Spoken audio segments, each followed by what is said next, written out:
None of the money in that company goes to build a single road, a single bridge, provide a single grain of rice to a single Cuban, other than the people that are part of Gaesa. So that's what we're sanctioning, is a company that basically is taking anything that makes money in Cuba and illegally putting it into the pockets of a few regime insiders. So that's not sanctions on the Cuban people, because the Cuban people don't benefit from Gaesa. It's a sanction against this company that is stealing from the Cuban people to the benefit of a few. And we didn't discuss those sanctions yesterday, but we imposed them yesterday, and we're going to be doing more, by the way. Mr. Secretary, many people thought that yours was a mission impossible after the Trump's attacks, heavy attacks. Which mission? I'm sorry. The visit. Mission Impossible? The mission, yes. Right. What's your judgment at the end of the visit? Mission accomplished? We work with the Vatican on a lot of things. Our relationship between, for example, our mission here in the Vatican, like I told you, we're working together on humanitarian issues. We're focused on other issues as well. The President's perspective is clear. He thinks that Iran is a threat, and it needs to be addressed. And that position remains unchanged. And I think we're capable of having that position and expressing that position clearly, and also working cooperatively, and as we have for centuries, as we have for decades, with the Vatican and with the Catholic Church, who has a global presence. Did you explicitly ask the Pope to stop his criticism of the Iran war? I'm not going to discuss what I talk about the Pope, but I'm not going to ask him. That's not the purpose of I told you guys before I even came here. And that is that we have a very strong relationship with the Vatican. We work with them on a lot of things around the world. This was a trip that had been planned even before all of these things had happened. So why just as an example, why would I not want to hear the perspectives of the most important, in many cases, far-reaching, religious leader in the world, on his perspectives about what he saw on his trip to Africa, or what his bishops and others and agencies are hearing in the Western Hemisphere, or the plight of Christians in Africa, but also those in Lebanon, a place that, so of course we're going to engage with them on these things. That was the purpose of our meeting, and in that realm it was very, very productive, and it was a good meeting because we were able to talk about these different areas of the world where they have a presence, where they are engaged, and we are as well, and of course find opportunities to either continue cooperating where that already exists, like in Cuba, or expand our cooperation in other places where it makes sense. Is it fair to expect a phone call between the President and the Pope anytime soon? I don't know, maybe. I don't know. It could happen. Mr. May I ask you about Iran, if possible? You declared that Operation Epic Fury was over. Now, given all these military actions that we're seeing on the ground, what does over mean militarily? No. Operation Epic Fury was an offensive operation designed to destroy their missile launches, their Navy, their Air Force, and it achieved that, and their factories, and it achieved that. What you saw yesterday was U.S. destroyers moving through international waters being fired upon by the Iranians, and the U.S. responded defensively to protect itself. That's what you saw. That's separate and distinct from Operation Epic Fury.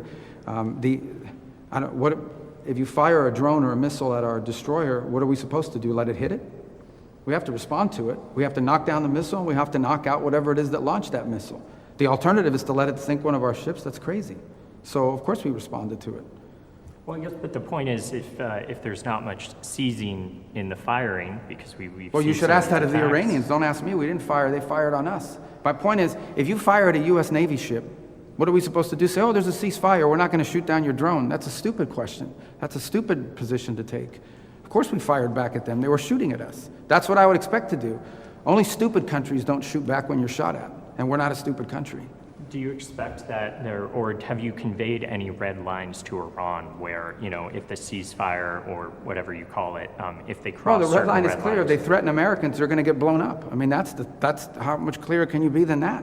If you are a missile launching guy, whatever they call that job, and you're sitting there and you fire a missile at the United States and we saw you fire it, we're going to hit you. Of course we are. Who doesn't do that? Unless you want to get your ship sunk. We're not going to let our ships get sunk by the Iranians with their little, their drones that they're firing. They don't have a Navy anymore, but they bring out these little Boston whaler fishing boats and they try to swarm you. We're going to blow those boats up if they're coming towards our boats. I don't know if that's a red line, but I hope they know it is by now. So if I were one of these Iranians on a fast boat and they tell you, hey, your mission is to go after a U.S. destroyer, you're probably not going to survive. I think that's a red line. Can I Okay. just, Going What back to else? European reaction, when Does we anybody talk have, to... and I mean, if you have any other questions, this guy's like a monopoly over here. And I don't, Yes, Yes, okay, come on. the Try to be fair, man. the president has expressed disappointment in support or lack thereof in Europe. Was there any discussion today in your meeting with Prime Minister Maloney or Foreign Minister Tahani about them providing escorts in the Strait of No, we Hormuz? didn't get to that level of specificity about what they, here's the bottom line, okay? Everybody says Iran is a threat. Everybody says that Iran can't have a nuclear weapon. Okay, but you got to do something about it. The president's trying to do something about it. And I don't understand why anybody would not be supportive of that. And he doesn't understand, and rightfully so, somebody would be supportive of that. But here's a more fundamental problem. Iran now claims that they have a right to control an international waterway. They claim that they have a right to control it. What is the world going to do about that? Is the world going to accept that Iran now controls an international waterway? Because if the world is prepared to accept that, then be ready, because there's like 10 other countries that are going to start doing the same thing in their international waterways, or in international waterways near their countries. That's an unacceptable thing that they're trying to normalize. So if the answer is no, we don't think Iran should be able to control the Straits of Hormuz, then the next question is going to be for everyone, well, what are you going to do about it? What is the world prepared to do about it? And we're trying to do something about it diplomatically. We have a resolution at the United Nations that we're trying to move forward, in which the world and the UN will have an opportunity through the Security Council to vote and say, we are not going to allow them to mine the straits, we're not going to allow them to try to control the straits, and by the way, you have a bunch of humanitarian aid that's trapped inside the Persian Gulf and needs to be released and has not been able to move. We're going to give the world a chance to pronounce itself on it. And if Russia or China or some other country decide to veto it, then you know what the impediment is. But the fundamental question every country, not Italy, every country needs to ask themselves is, are you going to normalize a country claiming to control an international waterway? Because if you normalize that, you've set a precedent that's going to get repeated in a dozen other places. And if the answer is no, we don't want to normalize it, then you better have something more than just strongly worded statements to back it up. And that's the point I've made in all of my visits, not just here. I didn't come to Italy just to make that point. I would say that to any country that complains about the Straits, because that's what we potentially are facing unless we get a good deal from the Iranians, and we're waiting to hear that today. Mr. Secretary, can I move to Taiwan, actually? I'm sorry to geographically go around the world. Okay. Parliament just approved a pretty big, massive defense bill today or last night. There was a little bit less than what the president of Taiwan was asking for, but nonetheless, it's a big bill, including money to buy U.S. arms. What is your reaction to that, if any, and specifically in the context of the trip you will be doing with the president next week in China? Well, all I would say in context of the trip next week in Taiwan in specific is the United States, our policy remains unchanged. You know, we don't want to see any forced or compelled change in the situation now. We think would be destabilizing to the world. It's our position on that has been, you know, we've heard obviously the Chinese position, but we've made our position on that clear as well. And I imagine that will be discussed in the trip, but I don't think it'll be a feature of our trip, but it'll certainly be an item that's discussed. We think it's to the benefit of China, the United States, and the world writ large that there be stability in the straits there, and that continues to be our position. That's the one we'll continue to stand by and advocate for. All right, I have time for one more. We got to leave. About Ukraine before you go. Yeah. You spoke with Lavrov recently, and they targeted kindergarten in Ukraine even after they advocated for ceasefire. Where does the negotiation stand Right now, right now? the negotiations aren't. We've tried to play a mediator role in that. So far, it has not led to a fruitful outcome for a variety of reasons.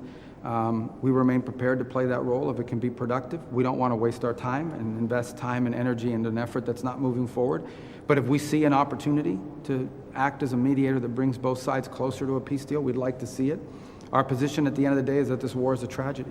Both sides are paying a very heavy price for it, both economic and obviously at a human level. It's destructive, we're against it, and anytime you tell me about strikes and people, or every time I hear about these things, it just reminds us of why this war needs to end.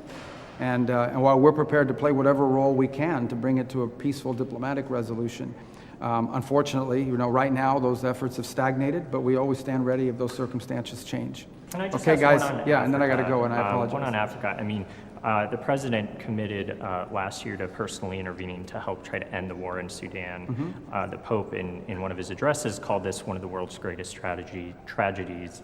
Did this come up at all in your discussions? We didn't And do you dis- see any movement? Well, we toward- discussed Africa broadly, and of course Sudan being an incredible tragedy. We've been heavily engaged through that Quad process. Obviously, Sudan has become in some ways sort of a proxy engagement between multiple countries who are behind some of the elements that are fighting. There are other countries that are not directly involved but have allowed their national territories to be used as a way to ship weaponry. We recently had a pretty positive announcement for the first time on a statement of principles, but we have to give it some action. What we've really been focused on in Sudan is sort of establishing a humanitarian ceasefire that allows us to provide aid to people that are suffering tremendously there, but not doing so at the expense of a broader deal. So we do want the humanitarian ceasefire where we can identify a number of communities that are safe havens for the distribution of humanitarian aid for what is one of the world's worst humanitarian crises ever. But you can't do that unless you have the security to be able to provide the aid. But we don't want that to be the final outcome. In addition to the humanitarian corridors and the humanitarian sites, we need to bring this conflict to an end. And the way to bring this conflict to an end is for the countries and the parties who are supporting the fighting elements to force these elements toward a peace deal that ends this conflict. And as I said, we've been very involved in that Quad process, invested a lot of time in it, continue to be engaged on a daily basis, and in fact have people in our bureau in Africa, as well as our special envoy, Saad Boulos, involved almost daily on this topic. So, okay guys, I gotta run, I apologize. Were you Thank surprised by your Italian origins? अमरीकी वज़ीर ख़ारजा Marco Rubio media से बातचीत कर रहे थे। उन्होंने कहा कि हमें आज ईरान का जवाब मिलना चाहिए। अब तक हमें ईरान का जवाब नहीं मिला। उम्मीद है हमारे दरमियान संजीदा मुज़ाकरात आगे बढ़ेंगे। उन्होंने कहा कि पोम्पियो के साथ भी मुलाकात मुस्बत रही। इंसानी बुनियादों पर इमदाद में इजाफा करने के लिए तैयार हैं। हिज़्बुल्लाह के साथ मुज़ाकरात नहीं करेंगे।